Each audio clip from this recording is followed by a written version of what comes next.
Here's how you make some delicious chicken and zucchini red Thai curry.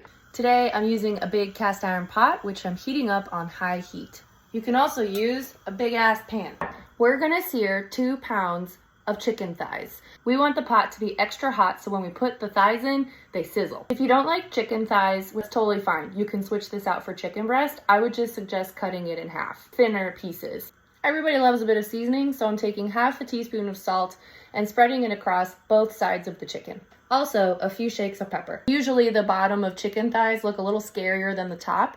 If you see a bunch of what's called grizzle, some of this white stuff, you can totally take a knife and cut it off. The pot is nice and hot. Typically I wouldn't bring it over to my board, but the lighting is better here. The way I can tell that it's hot, I'm not touching the bowl, but if I hover my hand over it, it's pretty toasty. Add 2 tablespoons of olive oil.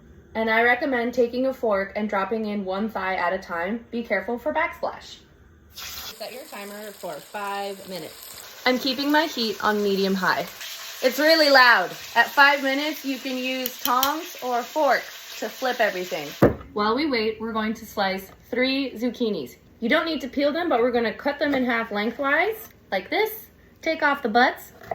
Make sure that you tuck your fingers in, including your thumb, when you're slicing. That will help you not slice yourself. If you're nervous that you're gonna cut your fingers, that's okay. You can use a fork. Stick it in to the zucchini. Cut it in half.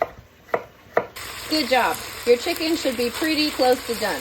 We're gonna take the chicken out of the pot and put it onto a plate. Wooden spoon to scratch up all the bits and bobs, but don't worry about the oil.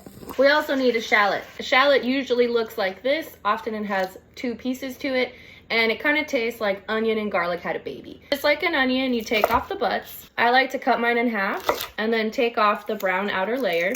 If you've got little bits of schmutz, just cut them off. We're gonna slice these up.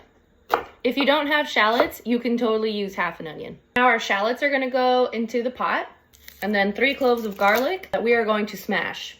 Blade down, palm, boom. Helps you take the shell off, and of course serves as mental health. Take the butt off and then slice it into the pot. Saute this for about 3 minutes, stirring often. Stirring helps to prevent burning.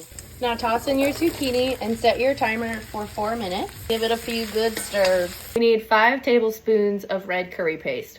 Stir this in, just letting the flavors get a little bit of heat to wake them up. After a minute, dump in 3 cans of coconut milk. Light coconut milk is totally fine. If you've never had coconut milk before, it's awesome. It's like a vegetarian Alfredo. Yum. If you have any chunks in your coconut milk, don't worry, that's totally normal, but they will melt with heat. Before we add the chicken in, let's taste it. Mine needs salt real bad. Now add your chicken back in. Oh, the bitch. Let this simmer on medium-high heat. This will allow the sauce to thicken. I let mine simmer for about 20 minutes to get a bit thicker. Yum.